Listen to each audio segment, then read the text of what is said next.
Hello dear viewers, welcome back to my YouTube channel.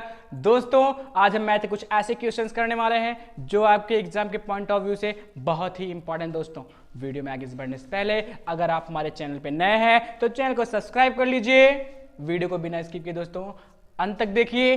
अगर video अच्छी लगी दोस्तों तो लाइक करिए, कमेंट करिए और शेयर कर दीजिए, जिससे कि वे बच्चे जो इस बार बोर्ड की परीक्षा में अपीयर करने वाले हैं वो अपनी परीक्षा की अच्छी तैयारी कर सके और अच्छे मार्क्स स्कोर कर सके। दोस्तों, hello friends, how are you? Hope you are very well. दोस्तों, चलिए स्टार्ट करते हैं। दोस्तों, आई होप आप लोग नोट्स लेके बैठे होंगे। आई होप आप नोट्स लेके बैठे होंगे। दोस्तों, नोट्स इसलिए मैं बार बार कहता हूं दोस्तों, जिससे कि आप एग्जाम के टाइम अपने नोट्स को उठा करके अच्छी रिवीजन कर सको, क्योंकि बार बार वीडियो तो देख नहीं सकते हो, कौन सा क्वेश्चन किस वीडियो में है ये आपको बार बार नहीं पता चल पाएगा, आप खोज नहीं पाओगे। इसलिए मैं कहता हूं दोस्तों कि आप नोट्स लेके बैठो, हर एक क्वेश्चन जो यहाँ पे सॉल्व करवाया जाता है उसको अपनी कॉपी में उतारो, अच्छे से समझो, उसके बाद एग्जाम के टाइम उसके अच्छा रिवीजन करो। दोस्तों, अच्छे से रिवाइज कर लोगे, आपको एग्जाम में कोई दिक्कत नहीं होगी। दोस्तों, चलिए स्टार्ट करते हैं। दोस्तों, हमारे सीरीज के इस वीडियो का पहला प्रश्न है, एक आयत का क्षेत्रफल 9 वर्ग इकाई कम हो जाता है। एक आयत का क्षेत्रफल 9 वर्ग इकाई कम हो जाता है यदि उसकी लंबाई 5 इकाई कम कर दी जाए और चौड़ाई 3 इकाई बढ़ा दी जाए। दोस्तों, क्वेश्चन ने क्या कहा कि कोई आयत है, यदि उसकी लंबाई 5 इकाई कम कर दी जाए और चौड़ाई 3 इकाई बढ़ा दी जाए तो क्षेत्रफल 9 इकाई कम हो जाता है। क्षेत्रफल 9 इकाई कम हो जाता है। दोस्तों, फिर आगे क्या है क्वेश्चन में? आगे क्या है दोस्तों? यदि लंबाई को 3 इकाई और चौड़ाई को 2 इकाई बढ़ा दिया जाए, लंबाई को 3 इकाई और चौड़ाई को 2 इकाई बढ़ा दिया जाए दोस्तों, तो क्षेत्रफल जो होता है वो बढ़ जाता है कितना? 67 वर्ग इकाई बढ़ जाता है। दोस्तों, आयत की विमाएं ज्ञात कीजिए। आयत की विमाएं ज्ञात कीजिए। आइए बाबू, क्वेश्चन समझ में आया होगा। एक बार क्वेश्चन फिर समझिए। कोई आयत है दोस्तों, यदि उसकी लंबाई प्रारंभ में उसकी लंबाई 5 इकाई कम कर दी जाए, ध्यान दीजिएगा, लंबाई को 5 इकाई कम कर दी जाए, चौड़ाई को 3 इकाई बढ़ा दी जाए दोस्तों, तो क्षेत्रफल कितना कम हो जाता है? 9 वर्ग इकाई। लंबाई 5 इकाई कम करने से, चौड़ाई 3 यूनिट बढ़ा देने से क्षेत्रफल आपका डिक्रीज हो जाता है। क्षेत्रफल एरिया जो है उस रेक्टेंगल का कम हो जाता है, 9 वर्ग इकाई कम हो जाता है। दोस्तों, सेकेंड कंडीशन में क्या कहा है कि यदि लंबाई और चौड़ाई, लंबाई को 3 यूनिट और चौड़ाई को 2 यूनिट बढ़ा दिया जाए दोस्तों, तो वही एरिया आपका क्या हो जाता है? इंक्रीज हो जाता है 67 स्क्वायर यूनिट। 67 स्क्वायर यूनिट, 67 वर्ग इकाई क्षेत्रफल बढ़ जाता है जब लंबाई को 3 यूनिट और चौड़ाई को 2 यूनिट बढ़ा दिया जाता है। दोस्तों, तो आपसे कहा है कि आयत की विमाएं ज्ञात कीजिए। आयत की विमाएं ज्ञात कीजिए। विमा यानी कि डायमेंशन, यानी कि उसकी लंबाई और चौड़ाई। एक आयत जो होता है, एक रेक्टेंगल जो होता है दोस्तों, वो 2 डायमेंशनल फिगर है, द्विविमीय आकृति है, यानी कि लंबाई है और चौड़ाई है। अगर ऊंचाई भी हो जाए तो त्रिविमीय आकृति हो जाती, तो उसको आयत में तो है नहीं, क्यों लंबाई चौड़ाई होता है, इसलिए वो क्या है? आयत जो है आपका रेक्टेंगल जो आपका क्या है, यहाँ पे वो 2 डायमेंशनल फिगर है, द्विविमीय आकृति है। दोस्तों, आई होप आपको क्वेश्चन अच्छी तरीके से समझ में आ गया होगा। दोस्तों, आइए इसके सॉल्यूशन पे चलते हैं। आइए हम करते हैं। दोस्तों, सबसे पहले दोस्तों मान लेंगे कि माना लंबा, देखो भाई 2 कंडीशन है लंबाई और चौड़ाई के लिए इसमें बात हो रही है, तो ये क्या किस चैप्टर से लिया गया? ये 2 चर वाले रैखिक समीकरणों से लिया गया, आपका चैप्टर नंबर 3। चैप्टर नंबर 3 दोस्तों आपका क्या है? Linear equation in 2 variables. 2 चर वाले रैखिक समीकरण का आपका ये प्रश्न है। आपको यहाँ पे 2 चर लेने होंगे, लंबाई और चौड़ाई के लिए दोस्तों 2 वेरिएबल्स आपको मानने पड़ेंगे। लेट्स एज्यूम दोस्तों, माना आयत की लंबाई, let's assume the length of rectangle is x unit. माना आयत की लंबाई कितना है? x यूनिट है, x इकाई है, तथा चौड़ाई दोस्तों y यूनिट है। कितना है? y यूनिट है। हमने मान लिया दोस्तों कि जो आयत है उसकी लंबाई x इकाई है और चौड़ाई y इकाई है, let's assume the length of the rectangle is x unit and the breadth of the rectangle is y unit. हमने मान लिया। तब एरिया कितना होगा? दोस्तों, तब क्षेत्रफल कितना होगा मुझे बताइए। आयत का क्षेत्रफल क्या होता है? ये बिल्कुल लंबाई गुणे चौड़ाई, लेंथ इंटू ब्रीथ दोस्तों, यानी कि x इंटू वाई हो जाएगा, x into y square unit हो जाएगा।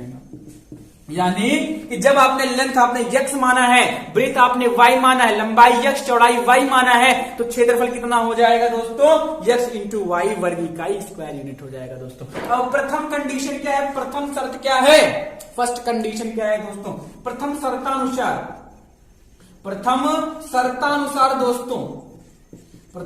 शर्तानुसार दोस्तों क्या है कि जब लंबाई 5 इकाई कम कर दी जाती है, जब लंबाई कितना कर दी जाती है? 5 इकाई कम।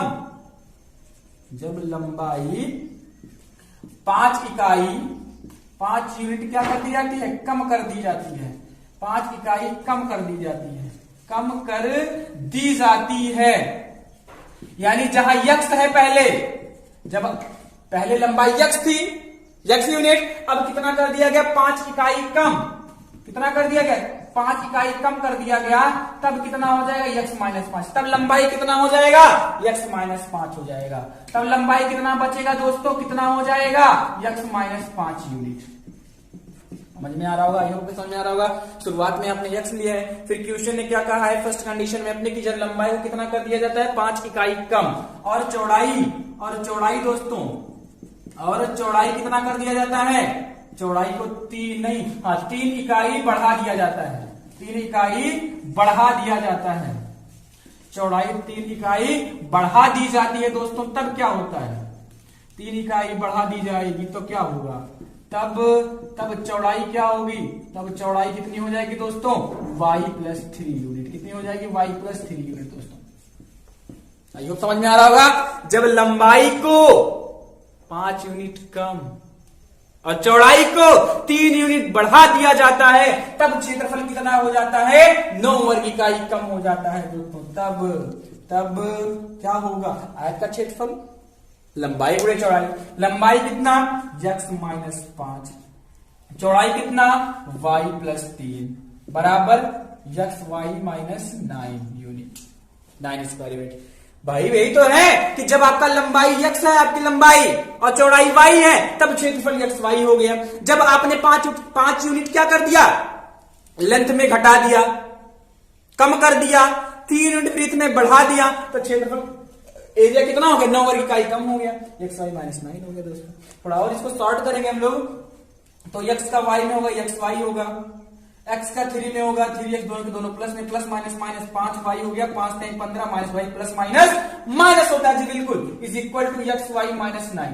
x y cancel, equal to के एक राइट हैंड में एक लेफ्ट हैंड में है दोस्तों, राइट हैंड में है लेफ्ट हैंड में सेम सिंबल के साथ है, ये प्लस में जाएगा माइनस में कैंसिल हो जाना है। बचा क्या? 3x minus 5y is equal to minus 15, उधर जाएगा प्लस 15, 15 में से 9 जाएगा, कितना बच जाएगा दोस्तों? 6 बच जाएगा। 3x minus 5y is equal to 6, ये आपका पहला कंडीशन बन गया, पहला समीकरण बन गया, फर्स्ट इक्वेशन बन गया दोस्तों। आइए समझ में आया होगा। ये माइनस में है, उधर जाएगा प्लस में हो जाएगा दोस्तों, माइनस 9 प्लस 15 कितना बचेगा? प्लस का 6 बचेगा। यानी प्रथम शर्त से, फर्स्ट कंडीशन से आपका जो पहला इक्वेशन बना है 3x minus 5y is equal to 6, तो आपका पहला इक्वेशन बन गया। क्योंकि 2 शर्तें हैं तो द्वितीय शर्त के अनुसार दोस्तों क्या है? द्वितीय शर्तानुसार। अब द्वितीय शर्त क्या है कि जब लंबाई को 3 यूनिट और चौड़ाई को 2 यूनिट बढ़ा दिया जाता है, इंक्रीज कर दिया जाता है, तो टोटल एरिया जो है दोस्तों वो 67 स्क्वायर यूनिट बढ़ जाती है।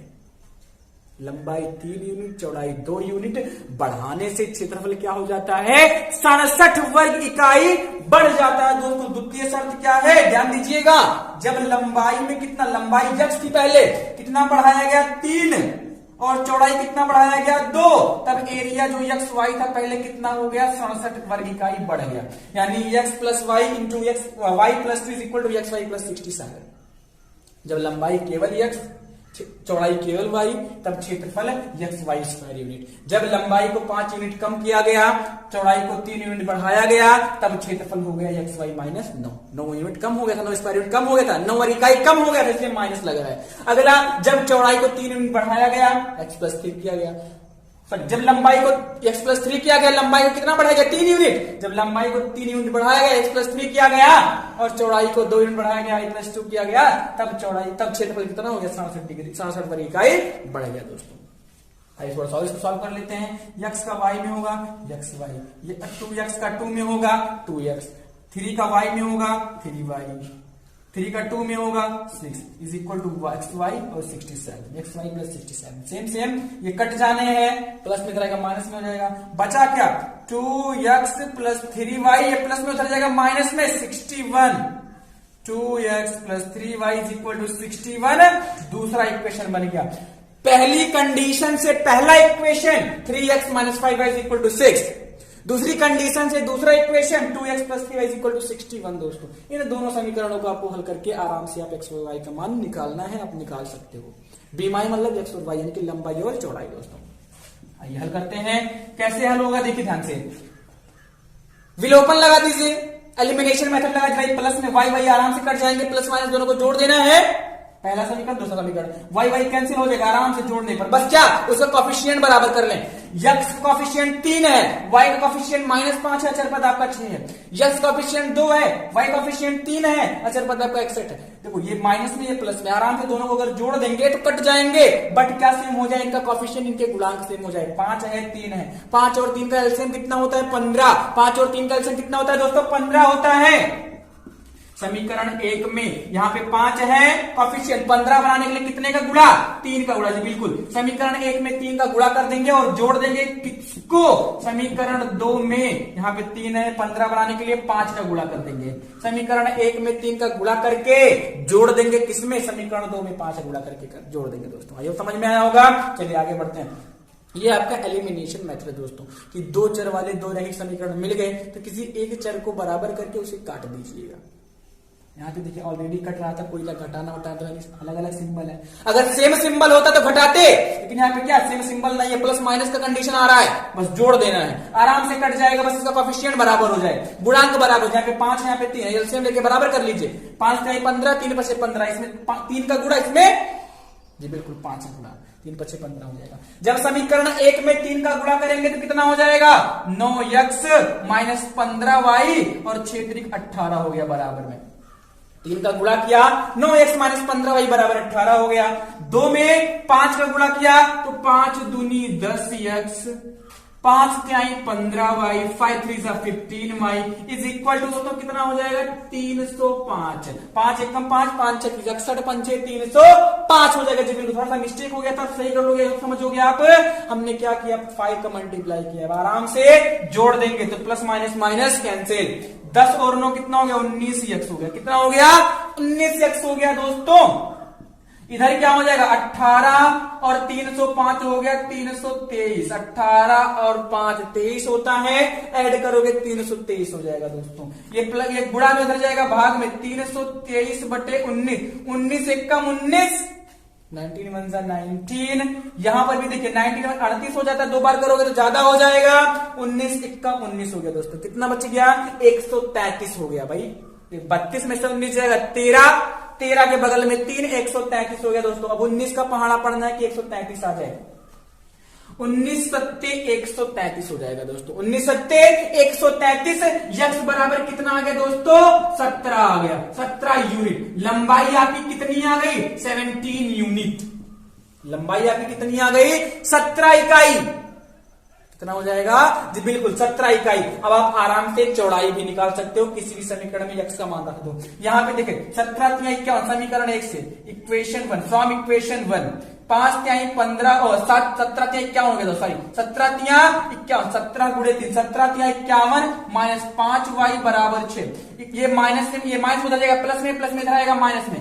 51 माइनस 6 बराबर 5y, बचेगा 45 बराबर 5y, 5 9 45, y बराबर 9 unit. y is equal to 9 unit दोस्तों। y is equal to 9 unit, यानी उस आयत की लंबाई 17 इकाई है।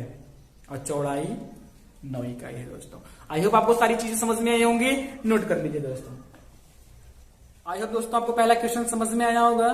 चलिए देखते हैं दोस्तों, हमारा दूसरा प्रश्न है, संलग्न चित्र में 20 सेंटीमीटर भुजा का एक वर्ग ABCD दिखाया गया है। संलग्न चित्र में, किसी दिए हुए चित्र में 20 सेंटीमीटर भुजा का एक वर्ग, 20 सेंटीमीटर भुजा का कोई वर्ग ABCD दिखाया गया है दोस्तों। इसी प्रत्येक भुजा को व्यास लेकर, प्रत्येक भुजा AB, BC, CD, AD, प्रत्येक भुजा को व्यास लेकर अर्धवृत्त खींचे गए हैं। क्या खींचे गए हैं दोस्तों? अर्धवृत्त खींचे गए हैं। तो छायांकित भाग का क्षेत्रफल ज्ञात कीजिए। आपको क्या करना है? छायांकित भाग का क्षेत्रफल ज्ञात करना है दोस्तों। ये क्वेश्चन समझ में आएगा, एक बार फिर समझिए कि दिए गए चित्र में ABCD एक वर्ग है, ABCD एक वर्ग है और प्रत्येक भुजा कितनी है दोस्तों? 20-20 सेंटीमीटर। वर्ग की सभी भुजाएं बराबर होती हैं, तो अगर एक भुजा 20 है, 4 भुजाएं कितनी कितनी की हो जाएंगी? 20-20 की हो जाएंगी। ये भी 20, ये भी 20, सब भुजा कितनी कितनी की हो जाएंगी? 20-20 सेंटीमीटर की हो जाएंगी। हर एक भुजा को व्यास मानकर, डायमीटर मानकर अर्धवृत्त खींचे गए हैं। अब किन्हीं दो अर्धवृत्तों के बीच में कुछ कॉमन पार्ट आ जाता है। जैसे ये अर्धवृत्त है, AB को लेके ये अर्धवृत्त खींचा गया है, BC को लेके ये अर्धवृत्त खींचा गया है, तो ये वाला पार्ट क्या हो गया? कॉमन हो गया। यानी किन्हीं दो संलग्न भुजाओं को जब व्यास मानकर, किन्हीं दो संलग्न भुजाओं को जब व्यास मानकर अर्धवृत्त खींचा गया, तो कुछ पार्ट क्या हो गया? कुछ पार्ट कॉमन हो गया। ऐसे 4 पार्ट कॉमन है, 1 2 3 4। इन चारों भागों को छायांकित कर दिया गया है, शेड कर दिया गया है।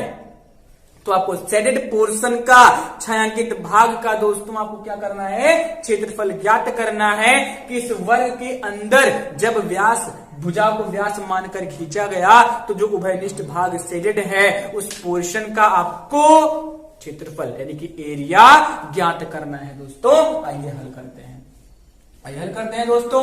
चलिए हल करने से पहले कुछ चीजें इसमें समझिए।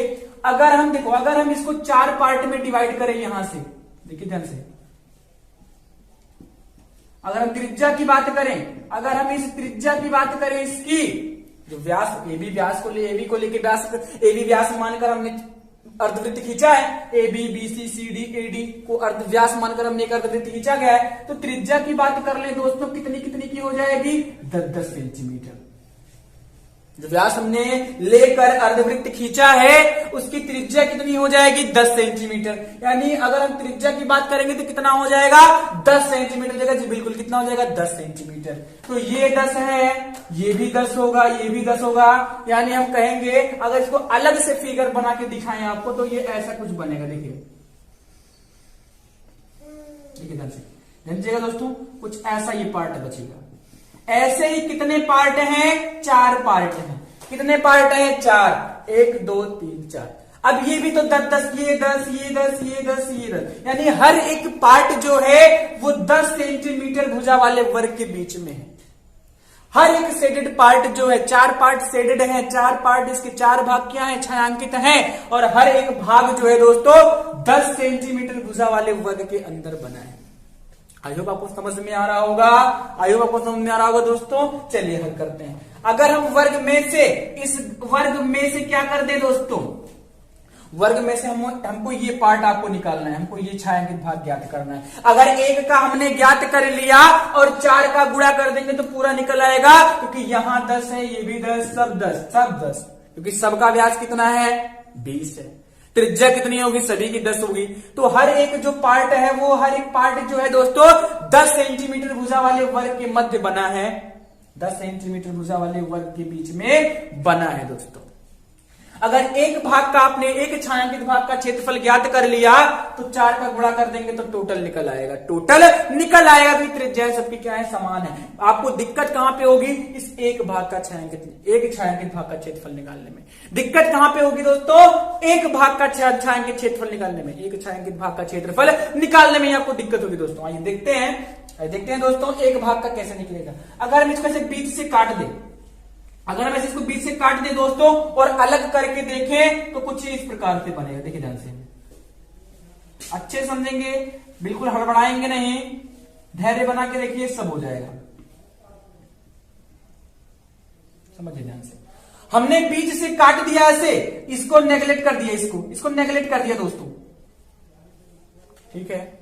तो अब ये क्या बन गया, त्रिज्यखंड बन गया, क्या बन गया, त्रिज्यखंड बन गया। इधर भी त्रिज्यखंड है, उधर भी त्रिज्यखंड था, तो किसी एक पार्ट का हम लोग निकालेंगे, किसी एक पार्ट का अगर हम लोग निकाल लें, अगर एक पार्ट का निकाल लें और दो का गुणा कर दें, एक का निकाल के दो, भाई जितना इधर 10-10 त्रिज्या है, इधर भी 10-10 त्रिज्या ही होगी, सेम सेम है, 10-10 त्रिज्या है ना, तो जितना एक पार्ट का क्षेत्रफल आएगा उतना ही इसके दूसरे भाग का भी होगा। ध्यान दीजिएगा, जितना इसका क्षेत्रफल होगा ना दोस्तों इसका, वही इसका भी होगा, वही क्या होगा, इसका भी होगा दोस्तों।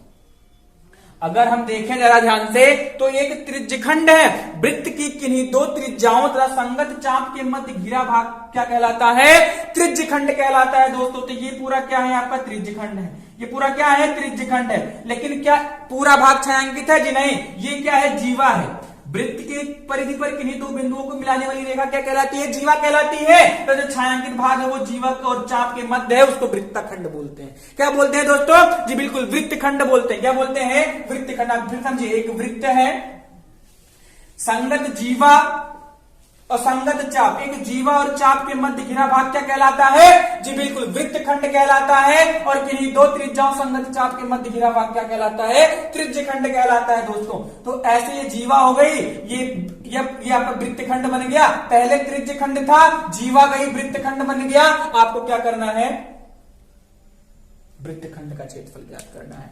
अगर इसका ज्ञात हो गया तो जितना ये है उतना इसके आगे जो बना है उतना भी उसका भी होगा। यानी हर एक पार्ट में, यहां पे देखिए ये 4 पार्ट है, कितने पार्ट हैं, 4 पार्ट हैं, और हर एक पार्ट में 2 वृत्तखंड है। हर एक पार्ट में कितने वृत्तखंड हैं, 2 वृत्तखंड हैं। तो एक वृत्तखंड का क्षेत्रफल निकाल के अगर 2 का गुणा कर दे तो एक पार्ट का क्षेत्रफल निकल आएगा, और 4 का गुणा कर दे, एक पार्ट का निकालने के बाद 4 का गुणा करने तो आपको पूरा छायांकित भाग निकल आएगा दोस्तों। आई होप आपको क्वेश्चन समझ में आया होगा, जितना मैंने बताया ये भी आपको समझ में आया होगा।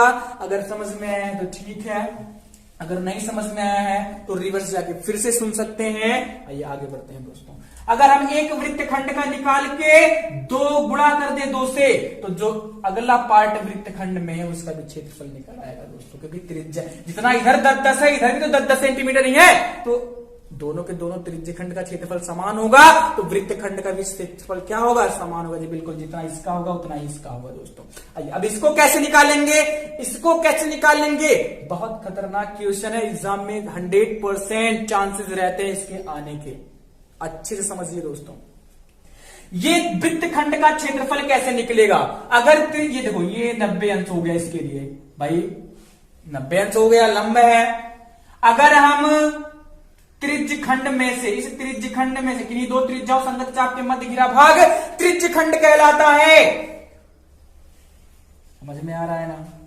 इस त्रिज्यखंड में से इस त्रिभुज का क्षेत्रफल घटा दें तो आपको वृत्तखंड मिल नहीं जाएगा, वृत्तखंड मिल नहीं जाएगा, ये बिल्कुल मिल जाएगा। त्रिज्यखंड में से त्रिभुज क्या कर दे, घटा दे दोस्तों। त्रिज्यखंड में से त्रिभुज क्या कर दे, घटा दे दोस्तों। आइए नामकरण कर दें। ये मान लिया डी हो गया है, ये ई है, ये एफ है, ये जी है, और ये क्या है, एच है दोस्तों। और ये जहां पे सब मिल रहे हैं ना बीच में, ये मान लो क्या है, ओ है, बड़ा सा क्या है, ओ है। सारे के सारे जो आप बीच से लाइन गए हैं वो क्या है, कहां पे मीट कर रहे हैं, कहां पे मिल रहे हैं, ओ पर मिल रहे हैं। अब देखिए ZOFC क्या है, ये भी एक प्रकार का वर्ग है, ये भी एक प्रकार का वर्ग है जिसकी भुजाएं कितनी है, 10 सेंटीमीटर है। कितनी है, 10 सेंटीमीटर है दोस्तों। सब भुजाएं 10-10 सेंटीमीटर की हैं दोस्तों। लिखेंगे लिखेंगे भाग GOFC में, भाग GOFC में एक वृत्तखंड का क्षेत्रफल, एक वृत्तखंड का क्षेत्रफल, 2 वृत्तखंड है जो छायांकित भाग है दोस्तों। भाग 1 में 4 भाग में है, फर्स्ट, सेकंड, थर्ड, फोर्थ। 4 भाग में पहले भाग की बात कर रहे हैं, पहले भाग में 2 वृत्तखंड हैं। अगर इसको ऐसे मिला दिया जाए तो एक वृत्तखंड ये हो गया और एक वृत्तखंड ये हो गया दोस्तों। भाग 1 भाग GOFC में, इसके जहां पे आप एक भी लिख सकते हो, पार्ट 1 कर सकते हो। एक वृत्त खंड का क्षेत्रफल, वो छायांकित है, एक वृत्त खंड का क्षेत्रफल दोस्तों कैसे निकलेगा? त्रिज्यखंड दोस्तों, कौन सा? त्रिज्यखंड FOC का क्षेत्रफल, FOC का क्षेत्रफल माइनस त्रिभुज FOC का क्षेत्रफल। ये त्रिज्य, यहां पे अगर आप कोई पॉइंट ले सकते हो तो ले सकते हो, कोई दिक्कत नहीं है। FG आई हो गए हैं तो आप यहाँ पे आई भी ले लो, कोई दिक्कत नहीं है, कंफ्यूज नहीं होना, सारी चीजें हैं यहाँ पे। त्रिज्यखंड FOIC का क्षेत्रफल माइनस त्रिभुज FOC का क्षेत्रफल आपको एक वृत्तखंड का मिल जाएगा, जैसे कि यहाँ पे है। हमने उसको काट के यहां लिख दिया है, यहां ले लेंगे FOIC। त्रिज्यखंड FOIC का क्षेत्रफल, त्रिज्यखंड FOIC का क्षेत्रफल माइनस त्रिभुज FOC का क्षेत्रफल दोस्तों। त्रिज्यखंड का क्षेत्रफल क्या होता है? θ/360, 90/360 इंटू पाई आर स्क्वायर। पाई की वैल्यू दोस्तों कितना यूज करना है आपको? 3.14। अभी यूज करेंगे, पहले फॉर्मूला लिख लेंगे। और त्रिभुज का क्षेत्रफल 1/2 आधार गुणे ऊंचाई लगा सकते हैं, आधार गुणे ऊंचाई लगा सकते हैं। आधार भी 10 है और ये भी कितना है? 10। ये भी 10 है, ये भी 10 है, आराम से निकाल लेंगे। ये भी 10 है और ये भी 10 है, आराम से 1/2 आधार गुणे ऊंचाई लगा के निकाल सकते हैं दोस्तों। 9 चौक 36 हो गया। 3.14 पाई का मान हमने रख दिया दोस्तों, और बटे में 4। त्रिज्या कितनी है? 10 है। 10 का स्क्वायर कितना हो जाएगा? 100 हो जाएगा। 10 का स्क्वायर कितना हो जाएगा? 100 हो जाएगा। माइनस 10, 2 पंचे 10, 10 पचे 50 दोस्तों। इसको देखिए, 314/4 ये हो गया भाई, 100 का गुणा करोगे 10 में लौट जाएगा, माइनस 50 कितना हो जाएगा? 314 माइनस 200/4, 114/4। एक वृत्तखंड का क्षेत्रफल कितना आ गया दोस्तों? 114/4 सेंटीमीटर स्क्वायर। भाग 1 के एक वृत्तखंड का क्षेत्रफल और भाग 1 में 2 वृत्तखंड है। अभी हम अगर पूरा क्षेत्रफल लिखेंगे दोस्तों, लिखेंगे भाग 1 में छायांकित भाग का क्षेत्रफल दोस्तों, भाग 1 में छायांकित भाग का क्षेत्रफल, भाग 1 में छायांकित भाग का क्षेत्रफल। 4 भाग है दोस्तों, एक भाग में 2 वृत्तखंड है। भाग 1 में छायांकित भाग का क्षेत्रफल कितना हो जाएगा दोस्तों? 2 गुणे एक वृत्तखंड का, भाई 2 वृत्तखंड है ना, देखिए 2 एकम 2, 2 दूनी 4, 2 एकम 2, 2 पंचे 10, 214। एक भाग में, एक भाग का क्षेत्रफल दोस्तों, एक भाग में, पहले पार्ट में जो छायांकित भाग है उसका क्षेत्रफल कितना हो गया दोस्तों? 57 सेंटीमीटर स्क्वायर हो गया। चूंकि अब लिखेंगे अतः चूंकि 4 भाग है ना, 1 2 3 4, पूरे वर्ग में 4 भाग ऐसे हैं जो छायांकित हैं। अतः पूरे छायांकित भाग का क्षेत्रफल, या फिर कुल लिख सकते हो, या कुल छायांकित भाग का क्षेत्रफल कितना हो जाएगा दोस्तों? 4 गुणे 57, 5 4 7 28, 5 चौक 20, 2 22, 228 सेंटीमीटर स्क्वायर दोस्तों। पूरे छायांकित भाग का 1 2 3 4 पार्ट में डिवाइड किया था, एक पार्ट का आया है 57 सेंटीमीटर स्क्वायर, 57 सेंटीमीटर स्क्वायर दोस्तों। तो कुल छायांकित भाग का क्षेत्रफल कितना हो जाएगा? 4 गुणे 57 अर्थात 228 सेंटीमीटर स्क्वायर दोस्तों। आई होप आपको पूरा क्वेश्चन समझ में आया होगा दोस्तों। वीडियो को एक दो बार देख लीजिएगा, अच्छे समझ लीजिएगा, नोट्स में कर लीजिएगा दोस्तों, आपको अच्छे समझ में आएगा। एग्जाम में आप अच्छी तैयारी कर सकते हो दोस्तों। मोस्ट इंपॉर्टेंट क्वेश्चन दोस्तों। Thank you very much.